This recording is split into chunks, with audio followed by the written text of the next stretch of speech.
आपको पता है अल्लाह नियतों के ऊपर क्यों परखता है बंदे को। मेरी ये बात गौर से सुनिएगा।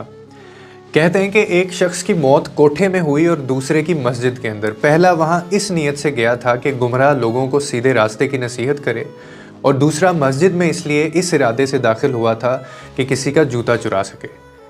अब दोस्तों, ये बहुत बड़ी एक हकीकत है जो मैं आपको भी बताने लगा हूँ कि कोई भी किसी के दिल के राज़ों को नहीं जान सकता। किसी के ज़ाहिर को देखकर उसके बातिन का फ़ैसला करना ना सिर्फ़ एक नादानी है बल्कि बहुत ज़्यादा तकब्बुर की अलामत होती है, और ये सिर्फ़ और सिर्फ अल्लाह का हक़ है कि वो फ़ैसला करे कौन जन्नती है कौन दोज़खी है।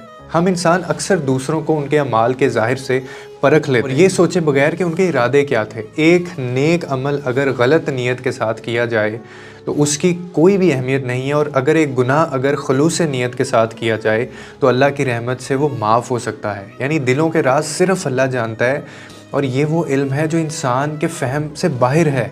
हम किसी के चेहरे की मुस्कान देखकर ये नहीं जान सकते कि उसके दिल में क्या तूफ़ान मच रहा है, और हम किसी के सजदे को देखकर ये फ़ैसला नहीं कर सकते कि वो अल्लाह के कितना ज़्यादा करीब है, और ना ही किसी के गुनाह को देखकर हम ये तय कर सकते हैं कि वो अल्लाह से कितना दूर है।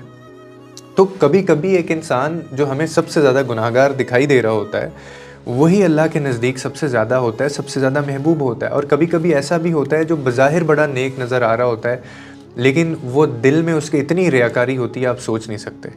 तो अल्लाह की रहमत की शान ही ये है कि वो इंसान को उसकी नीयत से परखता है, ना कि उसके ज़ाहिरी अमाल पर। यही वजह है कि हमें दूसरों के बारे में राय देने से मना किया गया है।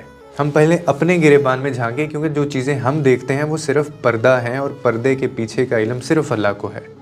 इसीलिए किसी की ज़िंदगी के बारे में फ़ैसला करना या उसे जन्नती या दोज़खी करार देना ये हमारा काम नहीं है।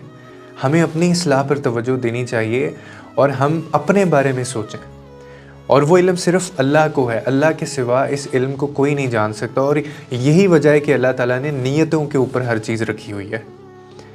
यही मेरे रब की शान है कि वो नीयतों के ऊपर जज करता है अपने बंदों को।